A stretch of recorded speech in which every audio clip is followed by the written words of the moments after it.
Hola, ¿qué tal? ¿Cómo están ustedes? Bueno, hoy vamos a tener una visita que yo considero que es importante por lo que ha hecho en el Chaco y por lo que está haciendo. Algunos dirán, ¿qué está por hacer? Bueno, lo que está por hacer es cuestión de preguntarle a alguien que sea divino, porque yo sé lo que ha hecho la gente y lo que está haciendo. ¿Y a quién me refiero? A un dirigente político. ¿Quién es el dirigente político? Momentito, los que no tengan interés en el programa político, estoy de acuerdo con ellos. Este no es un programa político. Es un programa donde yo voy a presentar a una persona de la sociedad chaqueña y entonces van a ver ustedes que el médico fuera de su consultorio es un ser humano. El abogado fuera de su estudio es un ser humano. El obrero fuera de su trabajo también es un ser humano. ¿Y a quién voy a presentar hoy? Bueno, a un ser humano que está desempeñando una tarea política. Pero le vamos a preguntar acerca de cómo llegó, cómo hizo para llegar, cómo es eso de la política. ¿Lo que les interesa? Bueno, aquí estamos. ¿Saben con quién vamos a hablar? Con Julio Sotelo. ¿Qué tal, Sotelo? ¿Cómo le va? Hola, ¿qué tal? ¿Cómo andan, Fernando? Pero muy bien, muy bien. Bueno, qué buena presentación. Sí. Al sí. programa, ¿no? Así es. Bueno, Sotelo, no es que a mí me interese únicamente. A la gente le interesa saber, un dirigente como usted, con los años que tiene caminado en política, ¿quién es? Porque siempre tenemos la última noticia, el proyecto que hizo, lo que quiere modificar, lo que dice que está bien, qué camino tenemos que tomar, pero queremos saber cómo se inicia Sotelo. Aquel mocosito que fue a la escuela, que seguramente el primer día cuando iba al colegio primario, no, yo no me quiero quedar, yo me quiero quedar con mi mamá, ¿no? Bueno, y los gritos eso que hay de los primeros días de clase, y después el chico que quiere ir a clase. Bueno, cuénteme alguna travesura que haya cometido usted cuando fue al colegio. ¿Cuál fue una de que le quedó grabado hasta el día de hoy? Mire, ni que hubiera conocido mi pequeña infancia, ¿no? Yo nací en un pueblo que se llama Quitilipi. Ajá. Hoy, una ciudad importante, ya grande. Sí. Cuando yo nací era un pequeño pueblo, habrán tenido en aquella época entre 5 o 7 mil habitantes. En la casa de un maestro y de una ama de casa que se dedicaba a coser hacia afuera, que se llamaba en aquella época las modistas, haciendo ropa para poder ayudar a mi padre en la alimentación y en el estudio de los 3 hermanos. Yo soy el mayor de los hermanos, mi siguiente hermana María Graciela y la última María Cristina.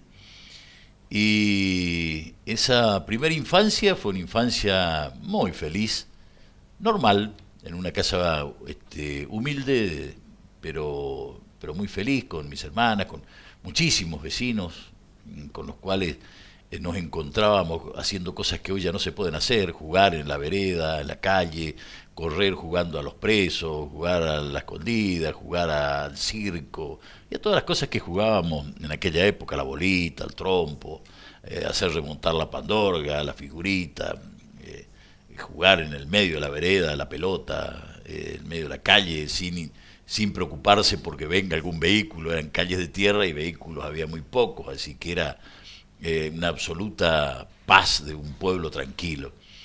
Y quizá la primera anécdota yendo a eso es un poco, la primera que me acuerdo de mi infancia fue la de mi abuela. Yo era el nieto mayor y mi abuela, como nieto mayor, era el preferido de mi abuela. Éramos varios nietos de ella, casi todos un poco de la misma edad, pero yo era el preferido de mi abuela. Y me acuerdo que me acompañó a un jardín de infantes que recién se empezaba, era desconocido los jardines de infantes en aquella época. Así es. Y eran unas monjas los que lo tenían en una capilla.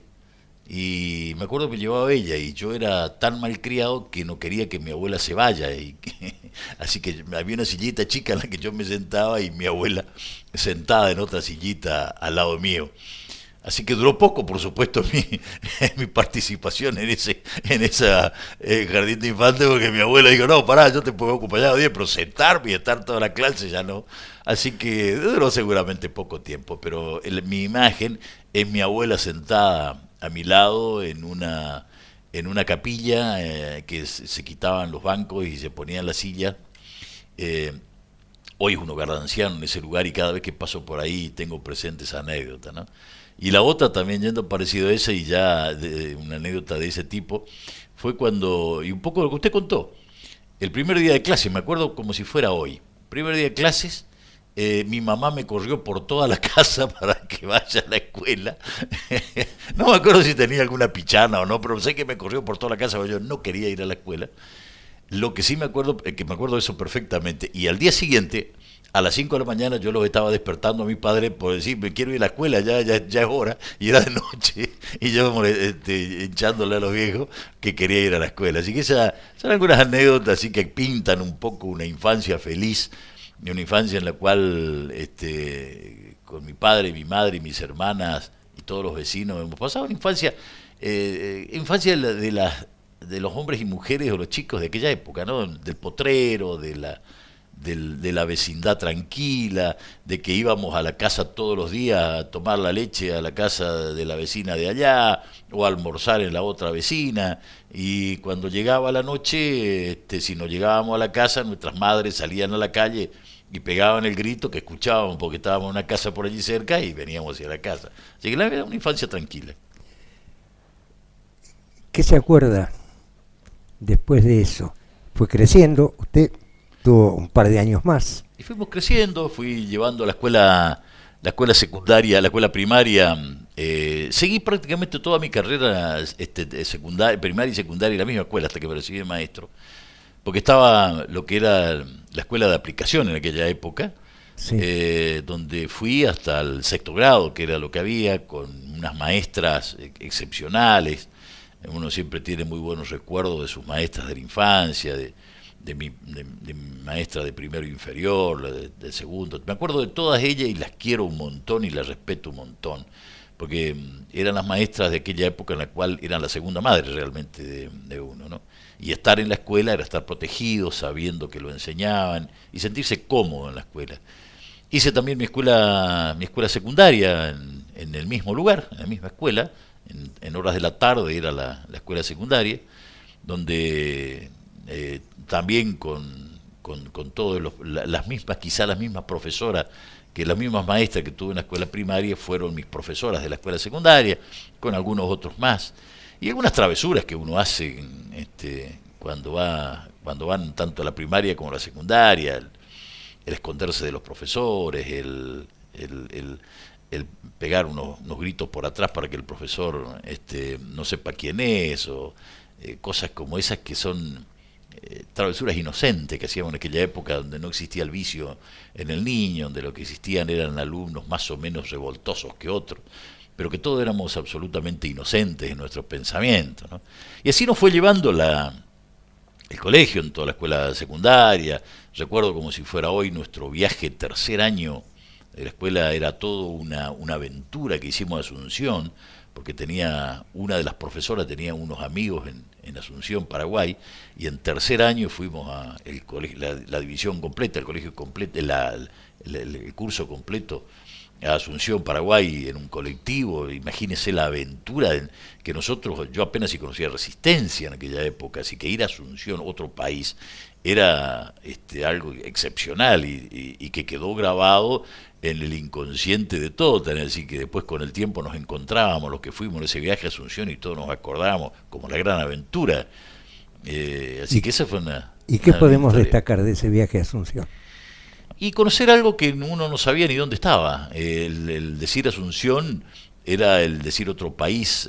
Nosotros decíamos que fuimos a Paraguay, no sabíamos concretamente por dónde andábamos. La profesora de historia, de geografía, nos iba marcando en un mapa por dónde íbamos, por dónde pasábamos.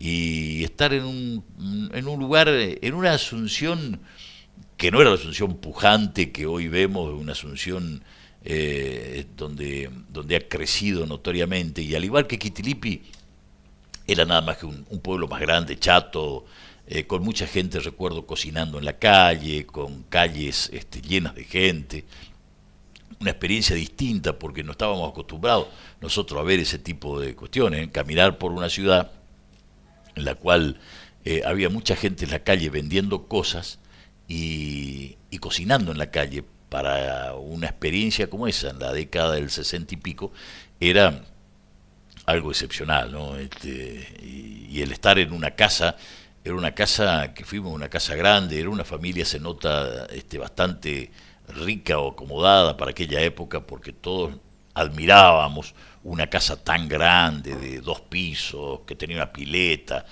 Para nosotros en un pueblo no conocíamos lo que era una pileta de natación, por supuesto, y mucho menos era muy difícil poder ver una casa, salvo cuando veníamos a Resistencia, muy poco, por cierto, una casa de ese tipo.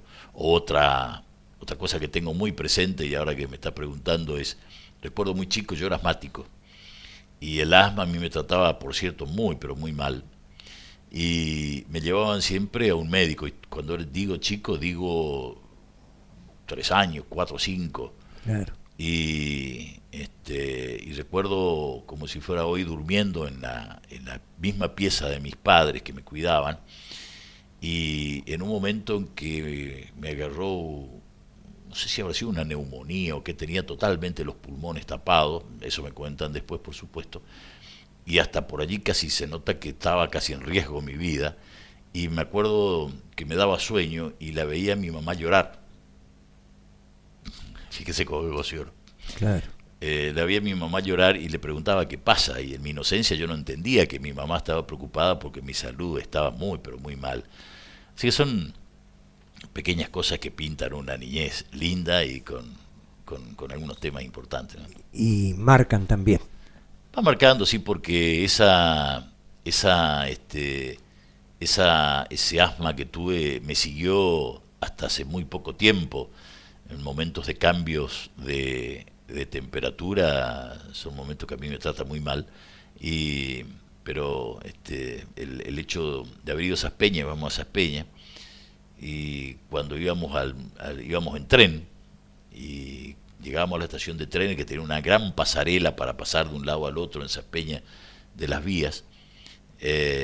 Recuerdo mi papá me llevaba al hombro, y pasábamos por arriba de la pasarela y era toda una aventura, preguntando yo permanentemente a mi papá qué es esto, qué es aquello, y él contestando diciendo, che, vos sos el niño de los por qué, porque era preguntarle siempre qué es aquello, qué es aquello. Así que son temas que van quedando grabados, donde uno con el tiempo entiende la importancia y el sentimiento de un padre y una madre, pues aquello de ver a mi madre llorando encima mío, que por supuesto no me dijo de qué era, sino que le pregunté por qué lloraba, y no me acuerdo qué me contestó, pero por supuesto me dijo nada. Son cosas que quedan grabadas con el tiempo y que uno los recuerda con mucho cariño.